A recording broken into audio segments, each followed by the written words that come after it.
ঘরে ওরে আমি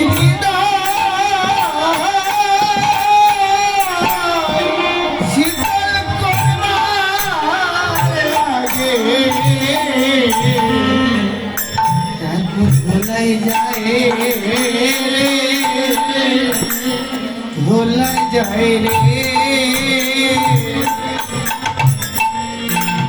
জনগণা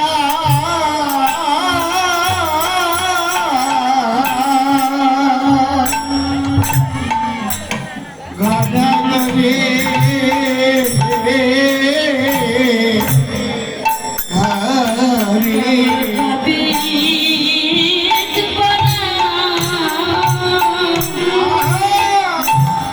শীতল হবে বলে কেবল ধুলার মাঝে যাই বরাবরি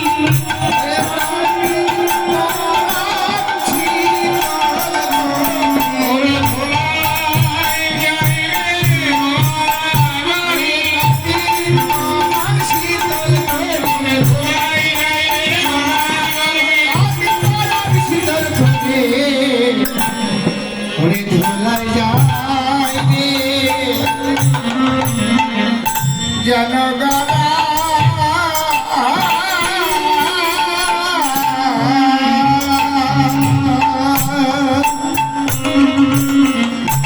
গড়া গড়ে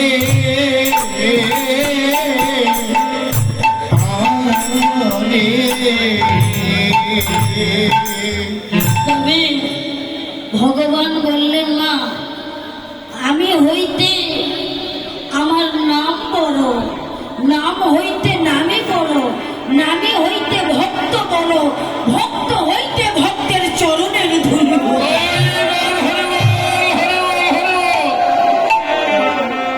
কেন চরণ ধুলি ওমা বৈষ্ণবের চরণ ধুলি যদি শাস্ত্রে বললেন বৈষ্ণবের চরণ ধুলি যদি পড়ে গঙ্গার জলে গঙ্গা পবিত্র হয় ভাগবতে বলে বৈষ্ণবের চরণ ধুলি যদি লাগে পাপির গায়ে সেই না পাপি পুষ্প রথে ব্রজধামে যায়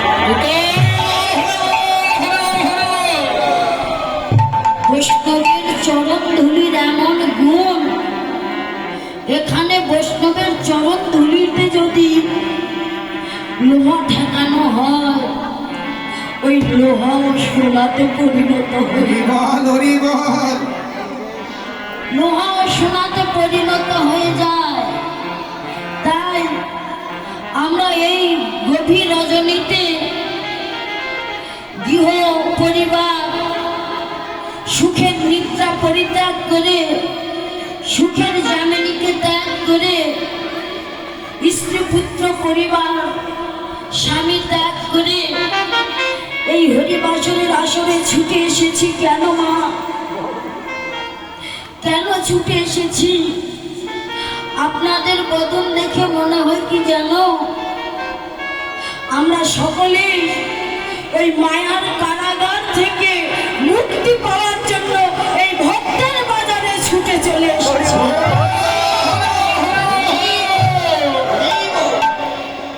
হলো মায়ার কারাগার বিষয় বৈভব কাঞ্চন কামিনী নিয়ে আমরা মত্ত হয়ে আছি কিন্তু ভোগে সুখ নাই বাবা ভোগে সুখ নাই সুখ কোথায় ত্যাগে সুখ কোন ত্যাগ আগে ভোগ করতে হবে তারপরে ত্যাগ করতে হবে ভোগ করে ত্যাগ না করলে পরে যদি আমার হৃদয়ে বাসনা জাগে তাই মহাপ্রভু বললেন কলিতে কোনো সন্ন্যাস ধর্ম নাই কলিতে কোনো সন্ন্যাস নাই যাগ যজ্ঞ তপস্যাগত কিছু লাগবে না তাহলে কেমন করে আমরা উদ্ধার পাবো কেমন করে এই জীবের মুক্তি হবে গতি হবে যাগ যজ্ঞ তপস্যাগত করিলে যুগ যুগ ধরে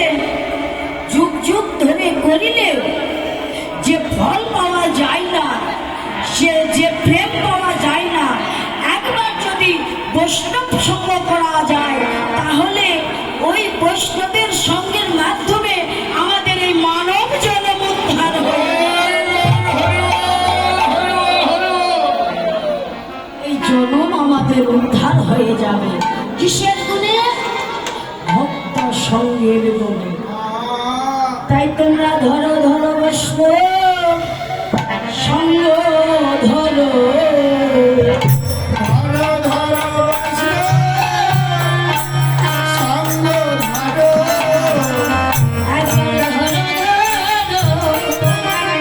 বৈষ্ণব সঙ্গ ধরো।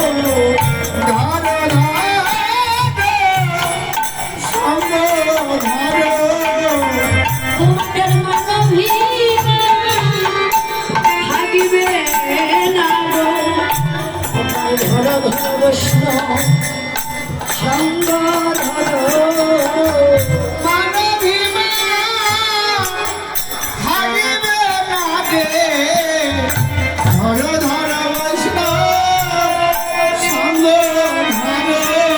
তোমাদের আশা লাগিবে না রে ওই সঙ্গ গুলে।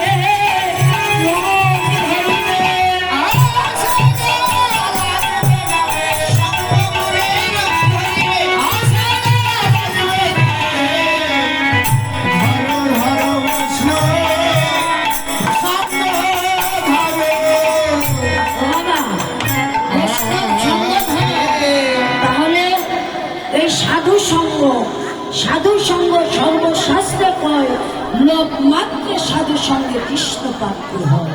তাহলে সাধু কোথায় বাবা? জগতে সাধু কে আর সাধু কোথায়? তাই মহাজন বলছে যদি তরিতে বা শোনা থাকে ধরে মন সাধুর সঙ্গ ভজরে আনন্দে।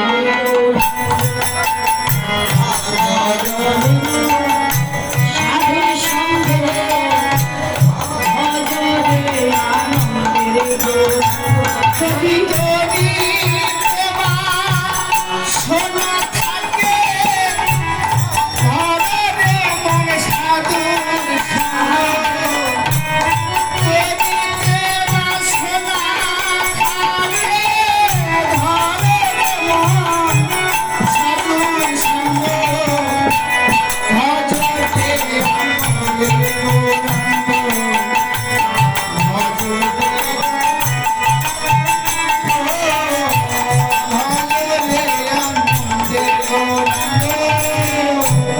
সাধুর গুণ যাই না বলা শুদ্ধ চিত্ত অন্তর খেলা।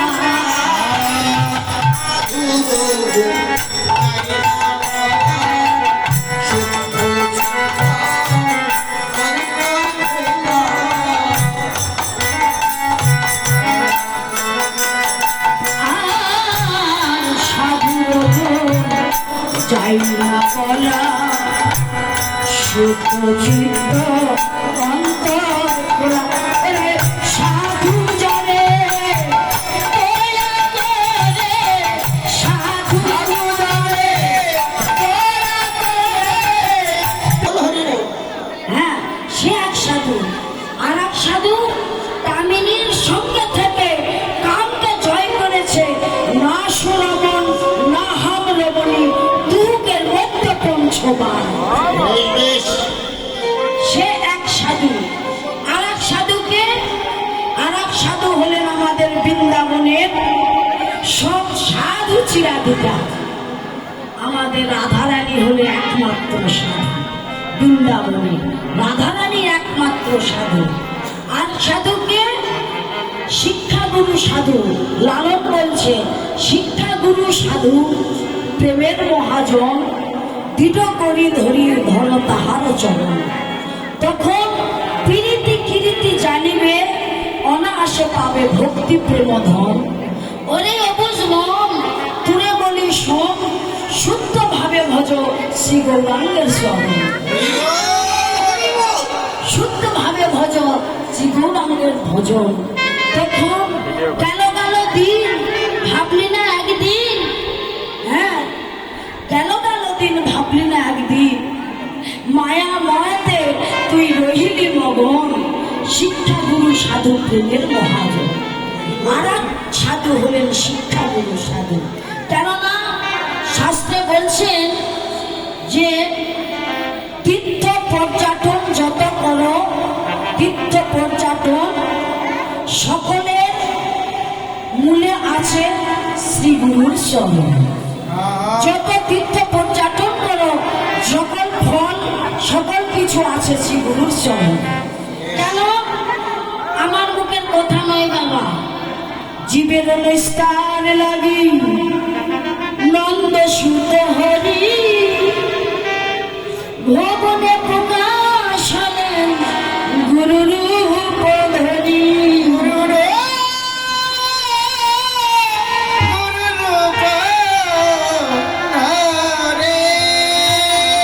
জীবের এই গুরুটাকে তিনি এসেছেন জীবের মধ্যে। কেন? কলি জীবকে তলানোর জন্য।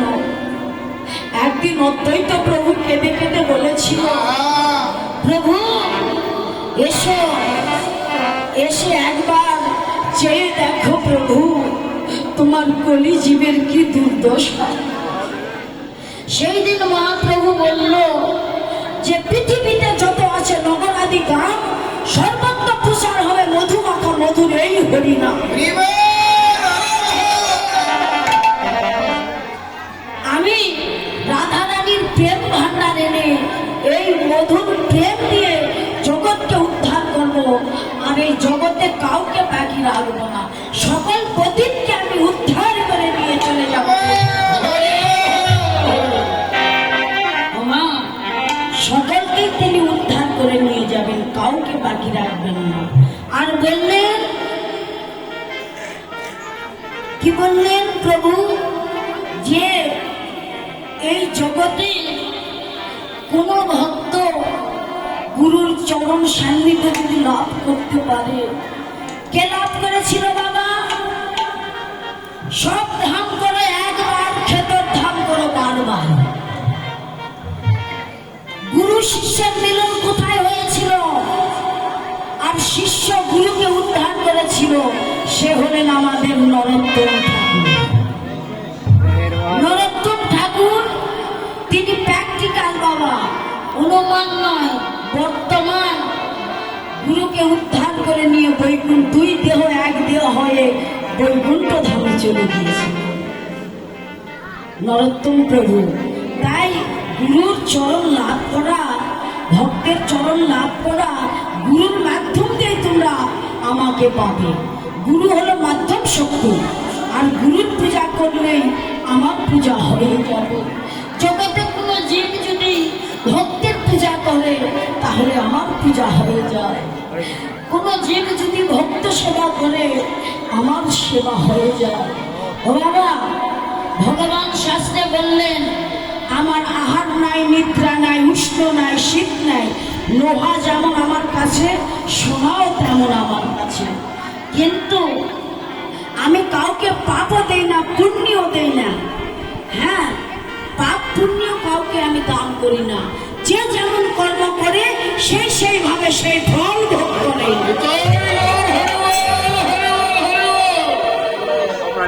হ্যাঁ, তবে যে আমরা গোবিন্দের ভোগ লাগাচ্ছি, এটা কে সেবা করছে? ভগবান বলল আমি সেবা করি না, কিন্তু আমার ভক্ত সেবা করলেই আমার সেবা হয়ে যায়। আমি ভক্তের বদন দিয়ে আমার সেবা হয়ে যায়নি, তাই ভক্তের বদনে আমি সেবা করি। হ্যাঁ, তাই আমরা এই প্রাণ, ক্রোধ, মোহ, মদ, মাৎসর্য এগুলোকে যদি কন্ট্রোল না করতে পারি বাবা, আমাদের ভজন সাধন হয়। আমরা এই ক্রোধকে, কামকে রক্ষা করবার জন্য মালা জপ করছি, একাদশীর ব্রত করছি। ও বাবা, একাদশীর ব্রত করার মানে কি মাসিমা?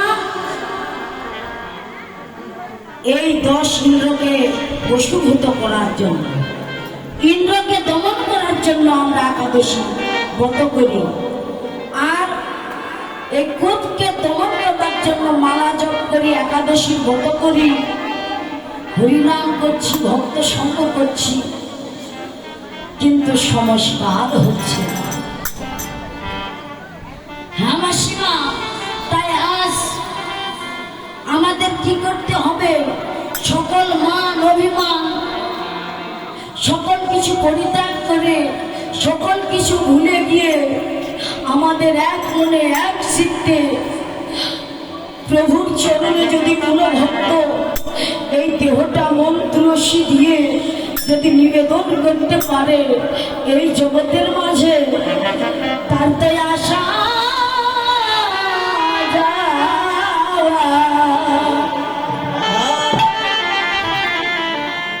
আর লাগে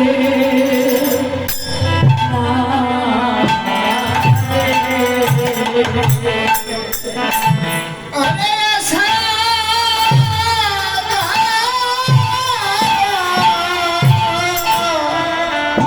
लागे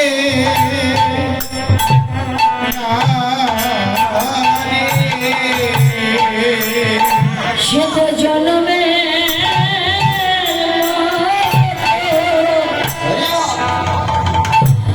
গোবিন্দ সেবায় লাগে। अरे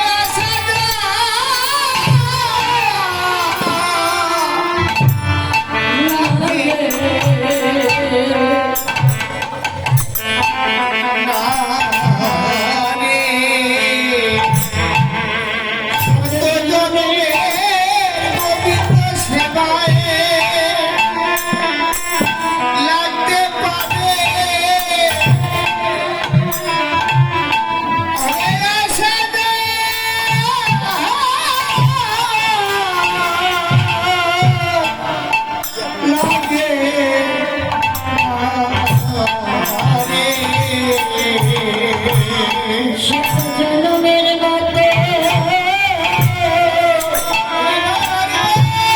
সেবাই লেগে যাই তাই তো আশা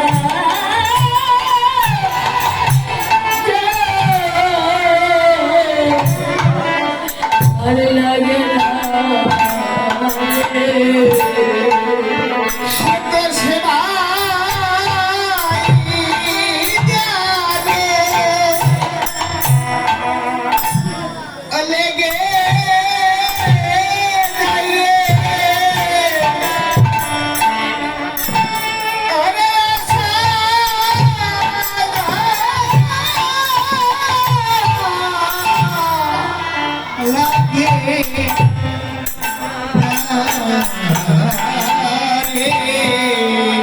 সুজে পথে পথে পথে কেঁদে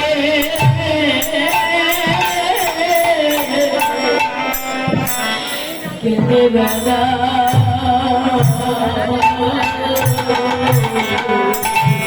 सीधे पथे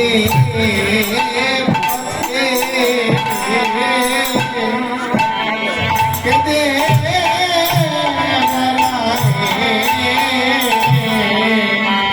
এই বিষয় বাসনা ভালো লাগে না।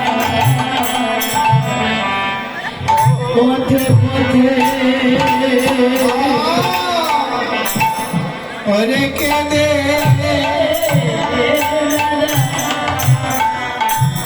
अरे बेसा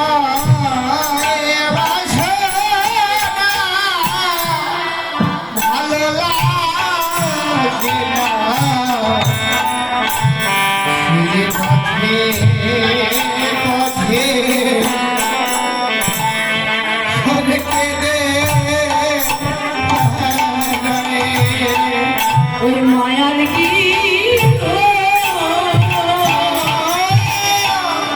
ভালো লাগে না, সে যে পাগল